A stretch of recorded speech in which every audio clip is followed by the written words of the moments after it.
wonderful Lucille Clifton mansion we have in this room, don't we? What a wonderful, wonderful occasion. Lucille Clifton, my relationship with her began with my mother giving me her book of poems when I was 17, and I really had never had a book of poems by a living American poet. And I could not believe she actually lived in Maryland. I was so thrilled, and I can't say I understood the poems. You know, you talk about them being accessible, but I didn't know how to read poetry. I did not know how to read contemporary poetry, but I fell in love with the way they looked on the page. I fell in love with how small they were. And then when I actually met her, when I was, I think, out of college, and heard her read her poems, that's when I knew what poems were. For me, it was hearing them out loud. That's when you feel the poem go in you. She was truly my guide, and will continue to be. When I think about, when I was preparing for today, I was thinking about everything she said. You know, there are very few people in this world where everything they say has value. And everything she said had value, and I did not ever want to forget any word she said. But she said things like, those of you that write know this stuff. She said, follow the poem. When you write, follow the poem. Don't follow your own ego. Follow the poem. I didn't know what that meant. I thought it was cool. I'm gonna follow the poem.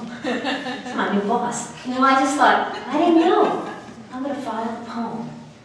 So I have spent my whole life just doing that, just following the poem. That seemed interesting enough to me. She said, you may know this, she said, if you hunt for poems, they run. You know that, right? If you hunt for the poem, it runs.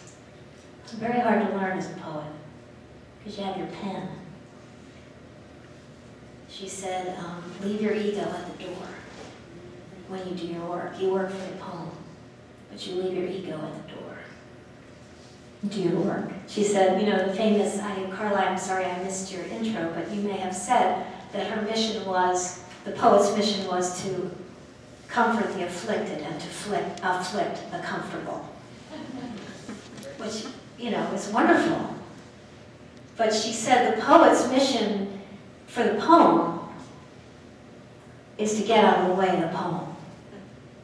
It's very weird when you're first writing to think about that your job as a poet is to get out of the way of your poem. But that's what I've tried to do. Because it meant so much to me to hear that. It was like people, the way she talked. You know this, don't you? The way she talked is not like anybody else talked that way. Everybody else is telling you how to revise things, right? How to work on your craft. Lucille Clifton said, you learn about your own intuition. That's what you follow. And I thought, that's what I'm going to do the rest of my life. I'm going to develop my own intuition. You know, I thought that was very cool. And I thought, where in this country are we encouraged to follow our own intuition? So, what a gift she is to us all.